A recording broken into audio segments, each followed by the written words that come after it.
diso an'ny président manokana zany ary mino tsy manantena zahay zoeretrarehetra fa amin'ny farafahaizanay satria hoe amin'izay mba tsy ho diso fanadinana kosa zany ny président.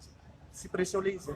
Tsy pression fa ohatrany hoe mbola bonus indray raha zany le zavatra. Donc inona mihitsy azo atao hoe fa tonga dia milalao baolina dia manome farafahaizanao dia izay. Manaseo ianisé tamin'izany fotoana izany tamin'ny taona 2024 enina sy iray be zao tamin'ny kianja Rafimanjary. Isika tamin'izay fotoana izay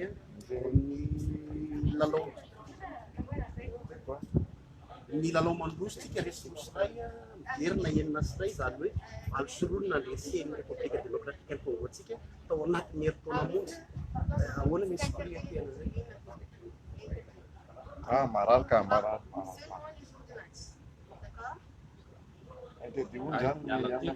tety fotsiny tsika dia ery amin'ilay fanaovana isan'andro ery aloha re. Ataona ery amin'ny fanaovana isan'andro ndraika.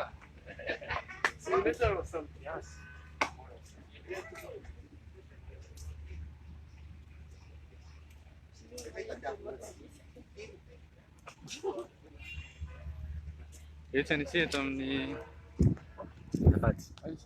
eto amin'ny étude taty.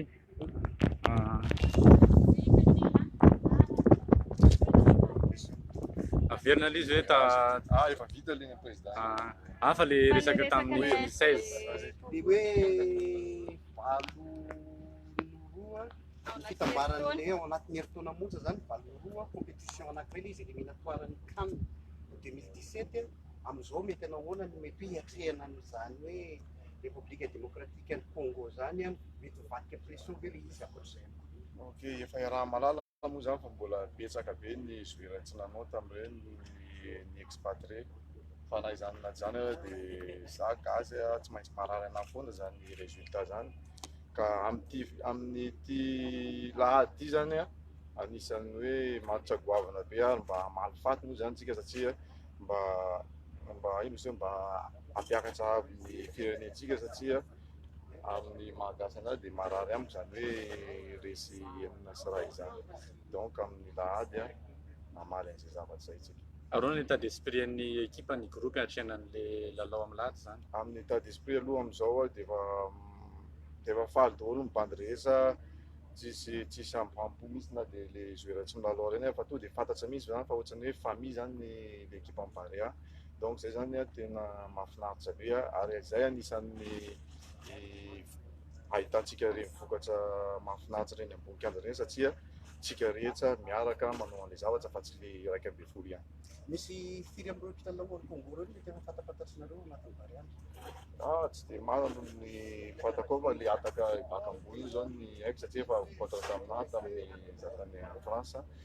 Dia ino moa izy eo efa iaraha malala zany fanaovan'ny Congo baolina zany fa tsika koa matoa tsika tonga amin'ny fotoana io dia misy dikan'izay manao zavatra nisy ezaka maro nataontsika tao amin'ny tao. Donc amin'ny lahady zany anisan'ny examen mafy tsika ho antsika.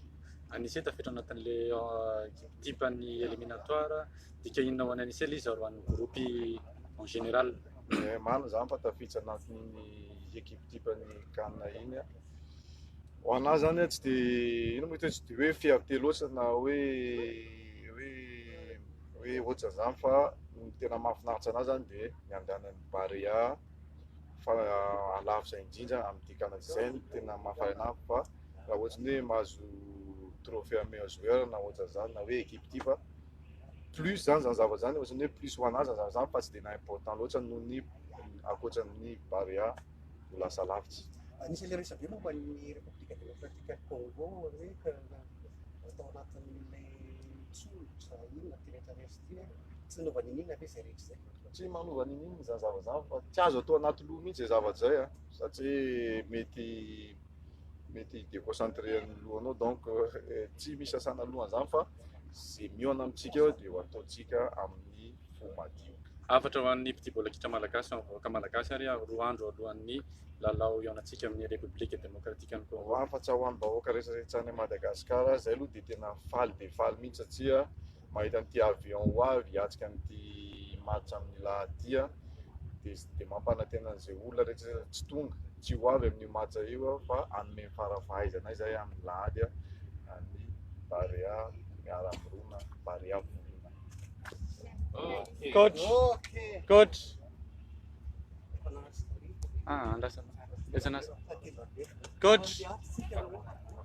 Coach. Fitotsiny voalidina. Donnero rivotra va, ça, rivotra. Coach. Je peux faire une petite interview sur ça. Ok. Ok. On est à 2 jours de la rencontre entre la République démocratique du Congo et Madagascar. Et comment est l'état d'esprit du groupe actuellement? Bien, on est en train de gérer les efforts et le repos. On doit être prêt le jour J, c'est-à-dire dans 2 jours, donc on soigne les blessés. Et on attend avec impatience les retours des docs et des kinés pour savoir si Pascal ou Jérémy ou Jérôme pourront jouer. Voilà, donc l'état d'esprit est bon, mais on est au travail toujours. On a fait notre 40e séance terrain hier. Aujourd'hui, c'est un peu plus repos et récupération et soins. Avant de faire notre dernière séance travail terrain demain. Donc tout va bien, l'ambiance est bonne, évidemment très bonne, et le moral est bon. De toute façon, on n'a que du bonheur à prendre, du plaisir à prendre. Et nous, c'est sans démontrer lors des éliminatoires. Est-ce que vous pouvez nous encore nous prendre la surprise? On va essayer de créer la surprise à nouveau, mais ça va être difficile, c'est toujours plus difficile. On n'est que 49e, comme vous le dites. Ils sont 49e et nous 108e, donc il y a une énorme différence. Bon, voilà. Mais bon, on va jouer sans crainte aucune, justement. On est outsider, c'est un avantage d'être outsider. D'après vous, quels sont les plus de la RDC par rapport à Madagascar et notre plus Puissance, par rapport à la puissance physique, la puissance et le physique sont de leur côté. Je dirais que peut-être que tactiquement on peut leur